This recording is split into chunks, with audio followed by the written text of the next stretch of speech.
প্রিয় দেশবাসী, দ্বিতীয় বৃহত্তর মুসলিম দেশ বাংলাদেশ, এই বাংলাদেশের ইসলাম ও ধর্মীয় মূল্যবোধ, ধর্মীয় স্বাধীনতা, এ জমিন ও জমিনের মানুষদের অধিকার।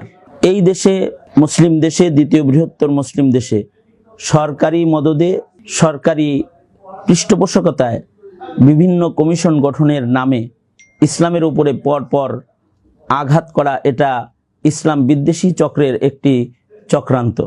তথা ভিনদেশী যারা ইসলামকে এ দেশ থেকে মিটিয়ে দিতে চায়, স্বপ্ন দেখে, তাদের মদত পুষ্ট হয়ে যারা এই দেশে ইসলামকে শেষ করার চক্রান্ত করছে, তার ভেতরে একটি বড় ধরনের আঘাত, যা ইতিপূর্বে কখনো হয় নাই, এরকম একটি বৃহৎ আঘাত তারা আমার দেশের মুসলমানদের উপরে আনার জন্য নারী সংশোধন কমিশন যেটা গঠন করছে, নারী আইন, এটার মাধ্যমে ইসলামের গুরুত্বপূর্ণ এই বিধানের উপরে ভয়াল আক্রমণ তারা করেছে।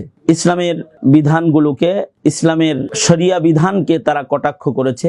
ইসলামের পারিবারিক আইন এবং ইসলামের মিরাসের আইন, যেটা ইসলাম মুসলমানদেরকে দিয়েছে, আল্লাহর গোলামদেরকে দিয়েছে, সেটাকে বাতিল করার জন্য তারা বিভিন্ন ধরনের প্রস্তাবনা এনেছে। পাশাপাশি সর্বোপরি সংবিধান থেকে ইসলাম মুছে দেওয়ার প্রস্তাব পর্যন্ত তারা তাদের দাবি দাবার ভেতরে এনে ফেলেছে। এহেন এই গুরুত্বপূর্ণ পরিস্থিতিতে সারা দেশের মুসলমানদের সজাগ হওয়া এবং সোচ্চার হয়ে এই বাতিলের মোকাবেলা করা আমাদের জন্য এক গুরুত্বপূর্ণ দায়িত্বে পরিণত হয়েছে। পাশাপাশি ফিলিস্তিনের মুসলিম নির্যাতন এবং হিন্দুস্তানে মুসলমানদেরকে নির্যাতন, শোষণ এবং ধর্মীয় স্থাপনাগুলোকে মিটিয়ে দেওয়ার জন্য অক্ফ আইন করে যে নির্যাতন তারা করছে, এই সার্বিক বিষয়ের, সকল বিষয়ের প্রতিবাদে আমরা হেফাজতে ইসলাম বাংলাদেশের আয়োজনে আমির হেফাজত আল্লামা মুহিবুল্লাহ বাবুনগরী দামাত বারকাতুহুমের আহ্বানে বৃহৎ এক গণসমাবেশ সরোয়ার্দী উদ্যানে আগামী ৩রা মে অনুষ্ঠিত হতে যাচ্ছে। এই গণসমাবেশকে সফল করার জন্য সকল পর্যায়ের, সকল জায়গার, সকল স্তরের মুসলমানদেরকে ইমানি দায়িত্ব আদায়ে এই সমাবেশকে, গণসমাবেশ ও প্রতিবাদকে তথা মুসলমানদের ভবিষ্যৎ রক্ষার এই আন্দোলনকে সফল করার জন্য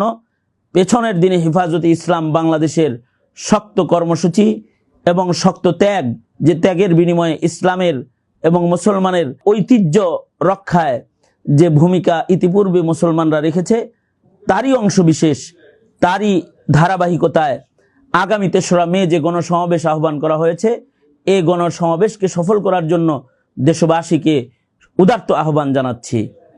আল্লাহ তাআলা আমাদেরকে সকল প্রকারের ত্যাগ ও কোরবানি দেওয়ার জন্য প্রস্তুত হওয়ার এবং আগামীর ৩রা মের গণসমাবেশকে সফল করার জন্য সর্বাত্মক প্রচেষ্টা ও মেহনত করার তৌফিক আল্লাহ তাআলা দান করুন। আমিন।